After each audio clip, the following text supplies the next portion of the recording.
Hello my dear children, welcome back. बच्चों, CUET के preparation के लिए जो भी एक्स्ट्रा टॉपिक्स थे चैप्टर 1 से लेके 12 तक, वो सारे टॉपिक्स हम कवर अप कर चुके हैं। सिर्फ एक चैप्टर बचा है, that is the last chapter, पूरा का पूरा चैप्टर एंटरप्रेन्योरशिप डेवलपमेंट, जो कि हमारे सीबीएसई के सिलेबस का पार्ट नहीं था। तो सीयूईटी के प्रिपरेशन के लिए पूरा का पूरा चैप्टर हमें पढ़ना है, अंडरस्टैंड करना है, लर्न करना है। इस चैप्टर में टोटल 7 टॉपिक्स हैं, लेकिन बहुत ही आसान टॉपिक्स हैं, बहुत ही इंटरेस्टिंग टॉपिक्स हैं। इसके कुछ टॉपिक्स हम ऑलरेडी प्रिपेयर कर चुके हैं। जब 11th क्लास में हमने चैप्टर करा था स्मॉल बिजनेस एंड एंटरप्राइजेस, तो कुछ टॉपिक्स वो जो हम ऑलरेडी कर चुके हैं 11th में, और कुछ एक्स्ट्रा टॉपिक्स हमें इस चैप्टर में कवर अप करने हैं for our CUET preparation 2024। So let's connect to commerce and let's start learning the various topics of the chapter 13, that is entrepreneurship development.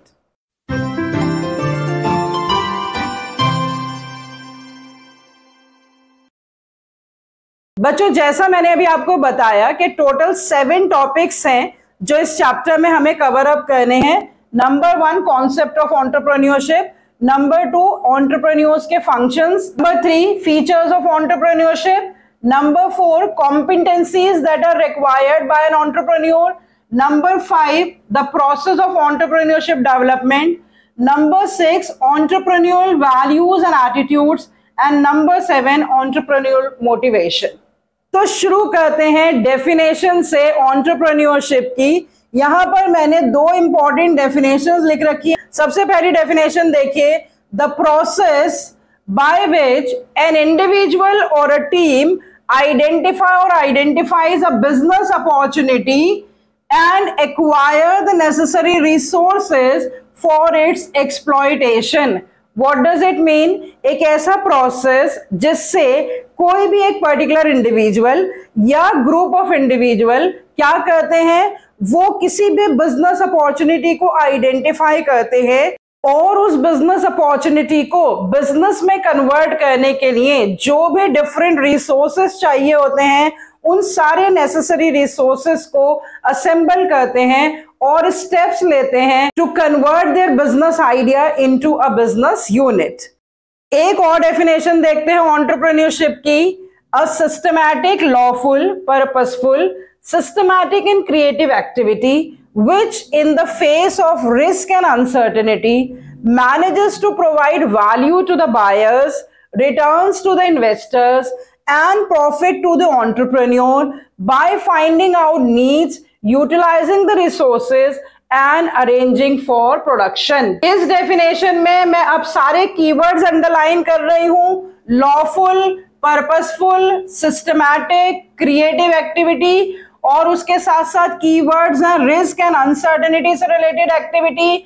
उसके बाद कीवर्ड्स हैं value to the buyers, value to the investors and value the return to the entrepreneurs, and the keywords are needs, utilising the resources and arranging for production. ये सारे keywords actually features हैं entrepreneurship के जो इस definition में included हैं। अब इस डेफिनेशन का एक्चुअली मीनिंग क्या है कि एंटरप्रेन्योरशिप जो है वो एक ऐसी लॉफुल लीगल एक्टिविटी है, पर्पसफुल जिसका कोई एम है, कोई गोल है, एक ऐसी सिस्टमैटिक एक्टिविटी है जो कि सीक्वेंशियल ऑर्डर में कुछ स्टेप्स परफॉर्म करके लॉजिकल एंड सिस्टमैटिक मैनर में परफॉर्म की जाती है, क्रिएटिव एक्टिविटी है जिससे कुछ ना कुछ न्यू क्रिएट किया जाता है, और इसमें क्या होता है कि जो भी रिस्क एंड अनसर्टेनिटीज हैं जो कि प्रेजेंट है उस एक्टिविटी से रिलेटेड, उन सारे रिस्क एंड अनसर्टेनिटीज को कंसिडर करते हुए एक एंटरप्रेन्योर क्या करता है, ही मैनेजेस, क्या मैनेज करता है कि वो वैल्यू टू द बायर्स दे सके, मतलब गुड्स एंड सर्विसेज दे सके बायर्स को through his activity, returns to the investors, investors को जो पैसा लगाएंगे उसके बिजनेस में उनको प्रॉपर रिटर्न्स दे सके, and profit to the entrepreneur, और अपने लिए खुद प्रॉफिट्स जनरेट कर सके। कैसे?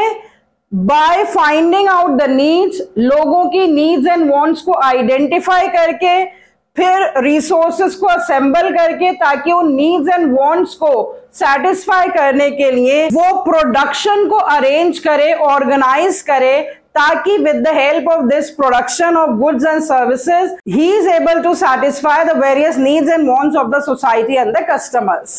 तो हम देख सकते हैं कि डेफिनेशन किस तरह से मिलती जुलती डेफिनेशन है। जैसे एक बिजनेस की डेफिनेशन होती है, economic activity as a business हमने 11th क्लास में बहुत डिटेल में पढ़ रखा है, तो बिल्कुल सेम वैसी ही ये डेफिनेशन है।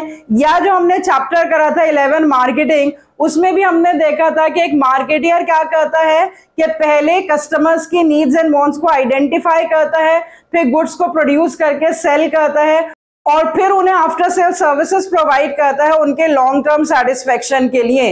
तो यही तो एंटरप्रेन्योर भी करता है कि वो देखता है कि क्या क्या अपॉर्चुनिटीज अवेलेबल है एनवायरनमेंट में, जिस अपॉर्चुनिटी को वो अवेल कर सकता है, जिस अपॉर्चुनिटी को वो एक बिजनेस आइडिया और प्लान में कन्वर्ट कर सकता है, उसके लिए उसे क्या करना पड़ता है, उसको एक गोल सेट करना पड़ता है, फिर सिस्टमैटिक वे में प्रोसीड करके उस गोल को अचीव करने के लिए वो अपने बिजनेस आइडिया और प्लान को कन्वर्ट करने की कोशिश करता है एक बिजनेस यूनिट में, और उससे वो अपनी नीड्स तो सेटिस्फाई करता ही करता है in the form of profit that is going to get from that business unit, लेकिन उसके अलावा needs and wants of the customers, needs and wants of the investors, उन सबको सेटिस्फाई करने की कोशिश करता है by facing various risk and uncertainties.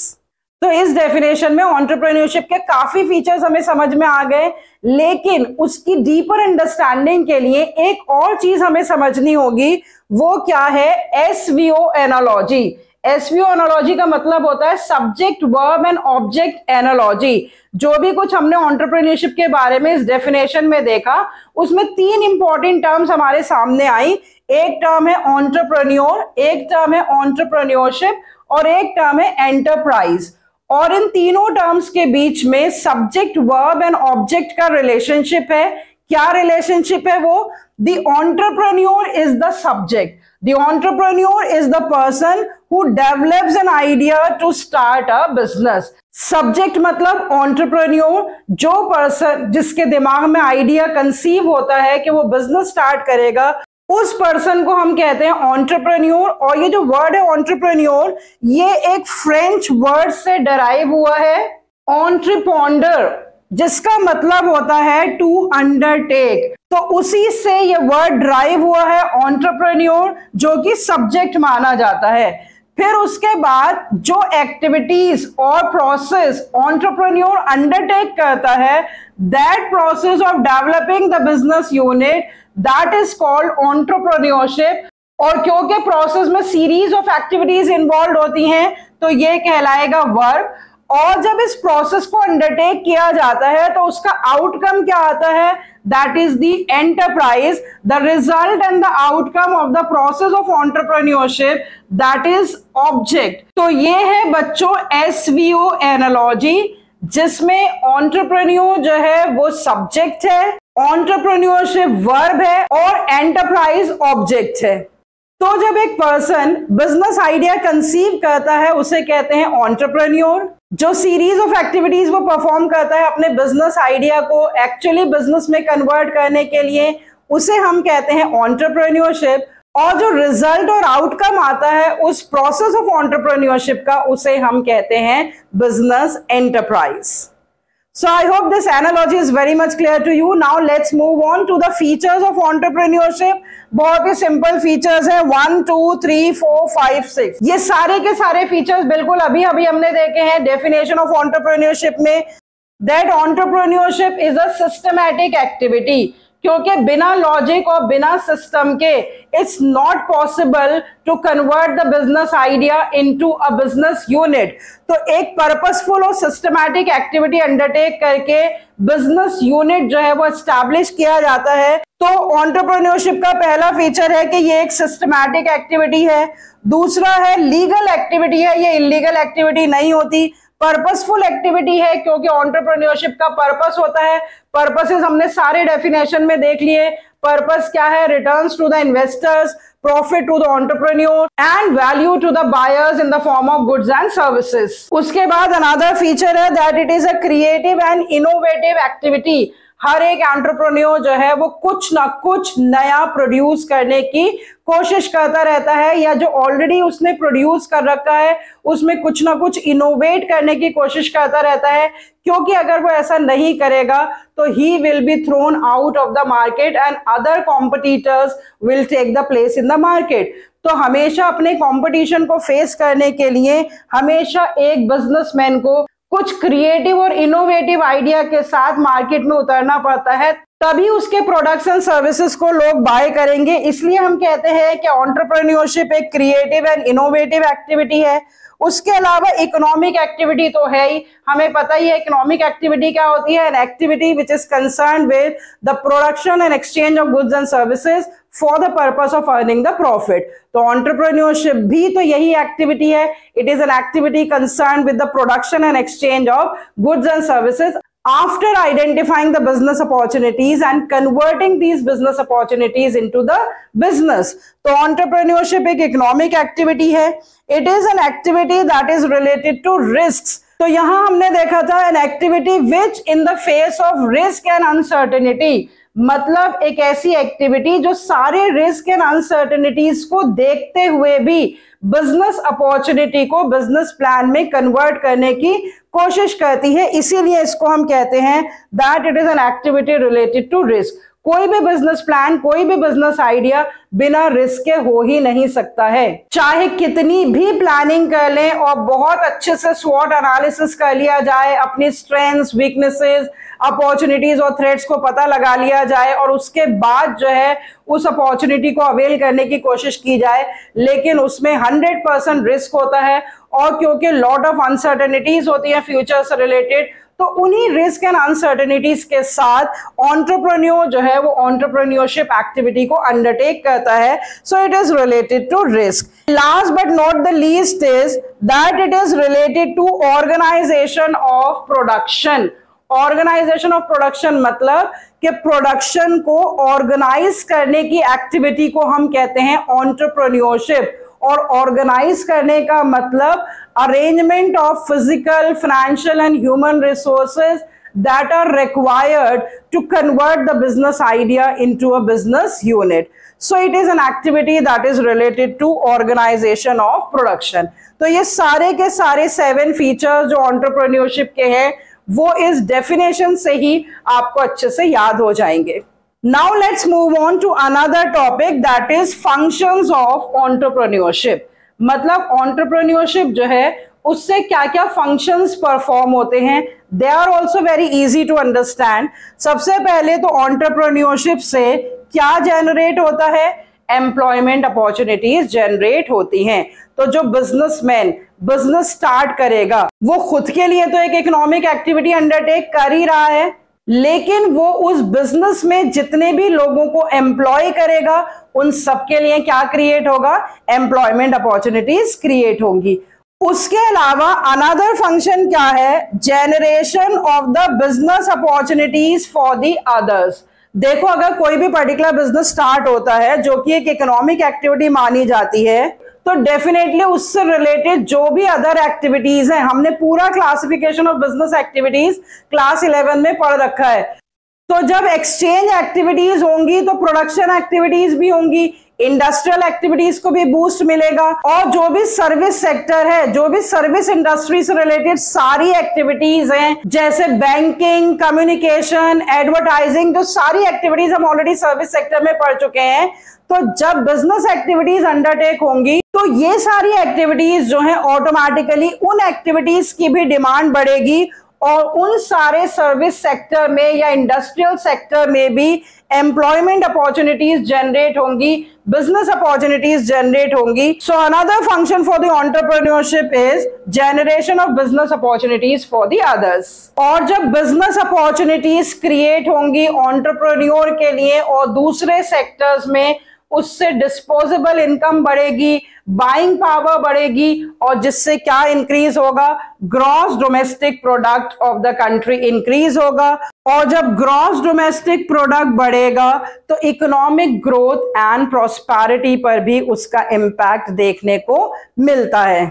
So entrepreneurship contributes to the economic growth and prosperity, and entrepreneurship facilitates innovations and benefits to the society at large। अभी हमने देखा कि एक क्रिएटिव एक्टिविटी है जिसमें एंटरप्रेन्योर नए नए मेथड्स, नए नए प्रोडक्ट्स, नई नई सर्विसेज जो है वो इंट्रोड्यूस करता है for the people of society. और जब लोग उन प्रोडक्ट्स एंड सर्विसेज को कंज्यूम करते हैं या बाय करते हैं, जिससे उनका स्टैंडर्ड ऑफ लिविंग बढ़ता है, so that's why we can say कि एंटरप्रेन्योरशिप से पूरी सोसाइटी को बेनिफिट होता है, क्योंकि एंटरप्रेन्योरशिप इनोवेशंस को फैसिलिटेट करने में हेल्पफुल होती है। तो बच्चों, हमने डेफिनेशन देख ली एंटरप्रेन्योरशिप की, एंटरप्रेन्योरशिप के फीचर्स हमने पढ़ लिए, एंटरप्रेन्योरशिप के क्या क्या फंक्शंस है वो हमने देख लिए, एसवीओ एनालॉजी हमने देख ली। अब एक और इंपॉर्टेंट टॉपिक हम साथ में डिस्कस कर लेते हैं, competencies that are required for a person to be a successful entrepreneur. Competencies का मतलब क्या होता है, combination of knowledge, skill and talent. और ये सारी चीजें जो हैं वो एक्वायर की जा सकती हैं with the help of education, training and practice. कोई भी जो है वो बॉर्न एंटरप्रेन्योर नहीं होता है, बॉर्न बिजनेसमैन नहीं होता है, बॉर्न लीडर नहीं होता है। एजुकेशन, ट्रेनिंग एंड प्रैक्टिस से वो नॉलेज, स्किल एंड टैलेंट को एक्वायर कर सकता है। और एक अच्छे एंटरप्रेन्योर में क्या नॉलेज, स्किल और टैलेंट होना चाहिए वो बताया जाता है कॉम्पिटेंसीज में। तो टोटल 14-15 क्वालिटीज दे रखी हैं जो कि एक अच्छे एंटरप्रेन्योर में होनी चाहिए, और उन सारी क्वालिटीज को मैंने यहाँ पर लिख दिया है। और उसके लिए मैंने एक कीवर्ड डराइव कर लिया है जिसकी हेल्प से आप ये सारी क्वालिटीज अच्छे से याद कर सकते हैं, और वो कीवर्ड क्या है, सक्सेस प्लान। अब इस कीवर्ड से हम समझ लेते हैं कि एक एंटरप्रेन्योर में क्या क्या क्वालिटीज होनी चाहिए। सबसे पहले तो एक एंटरप्रेन्योर में सिस्टमैटिक प्लानिंग करने की एबिलिटी होनी चाहिए। जो अच्छा प्लानर नहीं होगा उसके बस की ही नहीं है in order to undertake entrepreneurship. तो सबसे पहले तो एक एंटरप्रेन्योर को सिस्टमैटिक प्लानिंग करनी आनी चाहिए। फिर उसके बाद he should use the influence and effective strategies, मतलब उसके अंदर इन्फ्लुएंशियल पावर होनी चाहिए, उसके अंदर स्ट्रेटेजिक प्लानिंग की पावर होनी चाहिए। जो सिस्टमैटिक प्लानिंग उसने की है उस प्लानिंग को वो आगे लेकर जाए, उस प्लानिंग को वो इफेक्टिव बनाए। और वो कैसे कर सकता है, by using his influential powers. Then एक अच्छे एंटरप्रेन्योर में कमिटमेंट होना चाहिए टू वर्क, वो बहुत ही डिटरमाइंड और कमिटेड होना चाहिए, तभी वो इतनी रिस्की और अनसर्टेन एक्टिविटीज को बिजनेस अपॉर्चुनिटीज में कन्वर्ट कर सकता है और बिजनेस आइडिया को एक बिजनेस एंटरप्राइज का शेप दे सकता है when he is committed to work. Then he should have a concern not only for himself but for the welfare of others. तो एक अच्छा एंटरप्रेन्योर वो माना जाता है जो कि सबके वेलफेयर का ख्याल रखे। उसके बाद efficiency orientation and efficiency monitoring, उसमें क्वालिटीज होनी चाहिए। एफिशिएंसी वर्ड का मतलब हमें बहुत अच्छे से पता है। एफिशिएंसी का मतलब होता है कि सारे रिसोर्सेज का बेस्ट पॉसिबल यूटिलाइजेशन, ताकि कॉस्ट कम हो सके और प्रॉफिट जो है वो बढ़ सके। तो एक अच्छा एंटरप्रेन्योर जो है वो हमेशा इस बात का ख्याल रखे कि हर एक पर्टिकुलर एक्टिविटी जो है वो एफिशिएंटली परफॉर्म होनी चाहिए, और वो लगातार ये मॉनिटर करे कि एफिशिएंटली सारे रिसोर्सेज इस्तेमाल हो रहे हैं या नहीं हो रहे हैं। उसके अलावा एक अच्छे एंटरप्रेन्योर जो है वो सेल्फ कॉन्फिडेंट होना चाहिए, उसके अंदर सेल्फ कॉन्फिडेंस की क्वालिटी होनी चाहिए। जो भी स्किल, नॉलेज, एक्सपीरियंस, जो भी क्वालिटीज उसके पास हैं उसको 100% ये श्योरिटी होनी चाहिए कि उन क्वालिटीज से वो best possible utilisation of resources जो है वो कर सकता है। Another quality is that a entrepreneur should have an strong urge for the quality, मतलब वो बहुत ही क्वालिटी कॉन्शियस होना चाहिए, चाहे वो मेथड ऑफ प्रोडक्शन हो, चाहे वो रॉ मटेरियल हो, चाहे वो प्रोसेस हो, चाहे वो आउटपुट हो, हर चीज के लिए वो क्वालिटी कॉन्शियस होना चाहिए और उसके अंदर ये अर्ज होनी चाहिए कि जो कुछ भी वो आउटपुट देगा सोसाइटी को, that should be qualitative in nature. Now move on to the other qualities related to the word plan, जिसमें P से related 3 qualities है, इसलिए मैंने इसको P3 लिख दिया। सबसे पहली क्वालिटी है P से related persistence, दूसरी है प्रॉब्लम सॉल्विंग और तीसरी है परसुएसिव। मतलब हर एक एंटरप्रेन्योर में परसिस्टेंस की क्वालिटी होनी चाहिए। एक जापानीज प्रोवर्ब है, fall 7 times and get up 8th time, मतलब 7 बार गिरो तो 8वीं बार उठो। मतलब एंटरप्रेन्योर ऐसा नहीं होना चाहिए जो हार मान जाए। जितनी बार भी फेलियर्स आए, हर फेलियर से वो कुछ ना कुछ सीखे, and that quality is called the quality of persistence. फिर वो प्रॉब्लम सॉल्विंग होना चाहिए। इसका मतलब जो भी रुकावटें आए, जो भी परेशानियां आए, जो भी प्रॉब्लम्स आए during the process of entrepreneurship development, उन सारी परेशानियों को सॉल्व करने की उसके अंदर एबिलिटी होनी चाहिए। वो परसुएसिव होना चाहिए, जो अभी हमने देखा, that he should use his influence, he should have the convincing abilities, good communication skills, good persuasion skills, कि वो दूसरों को कन्विंस कर सके कि उसका जो बिजनेस आइडिया है वो कितना प्रॉफिटेबल और कितना क्रिएटिव है, और मैक्सिमम लोगों का वो साथ जुटा पाए अपने इस बिजनेस आइडिया में। That is called the persuasive quality. फिर उसके बाद एल से क्या है, लुकिंग फॉर अपॉर्चुनिटीज। एक एंटरप्रेन्योर को हमेशा और हमेशा अपॉर्चुनिटीज दिखाई देनी चाहिए। थ्रेड्स को भी अपॉर्चुनिटीज में कन्वर्ट करने की उसके अंदर एबिलिटी होनी चाहिए। ए से क्या है, असर्टिवनेस। असर्टिवनेस मतलब जब वो एक बार डिसीजन ले ले, he should be firm on his decisions. ऐसा ना हो कि वो दूसरों की बातों में आके या अपने डिसीजंस को वो बार बार चेंज करता रहे, तो वो एक सक्सेसफुल एंटरप्रेन्योर नहीं बन सकता है। So he has to be assertive in his decisions. और एन से क्या है, no compulsions, but he should have an initiative element. मतलब वो जो ये एक्टिविटीज अंडरटेक कर रहा है वो फोर्सफुली नहीं कर रहा है, उसके ऊपर कोई कंपल्जन नहीं है, बल्कि खुद से इनिशिएटिव लिया है उसने इन एक्टिविटीज को अंडरटेक करने का, एंटरप्रेन्योरशिप को डेवलप करने का। और इनिशिएटिव एलिमेंट के साथ साथ उसे क्या चाहिए कि जो भी सजेशंस हो दूसरे लोगों के, उनको वो हमेशा वेलकम करे।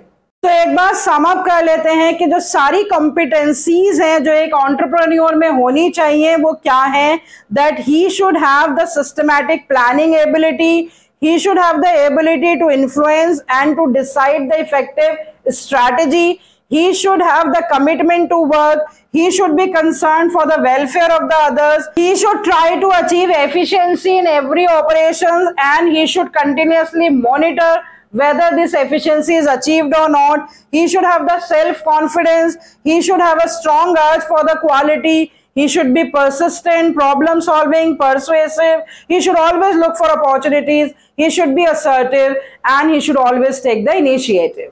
So with these qualities a person can become a successful entrepreneur. तो बच्चों, हमने आज कॉन्सेप्ट ऑफ एंटरप्रेन्योरशिप, उसकी डेफिनेशन, एंटरप्रेन्योर के क्या क्या फंक्शंस होते हैं वो, एंटरप्रेन्योरशिप के क्या क्या फीचर्स हैं वो, और जो कॉम्पिटेंसीज चाहिए एक अच्छा एंटरप्रेन्योर बनने के लिए, that we have covered up today. We are left with process, values and attitudes and motivation. So only 3 topics are left that we are going to cover up in the next lecture. And with that we are going to finish off with our whole syllabus, the extra topics that we were supposed to prepare for CUET 2024. So see you next time with the discussion of these remaining topics. Till then, goodbye. Stay healthy and connected.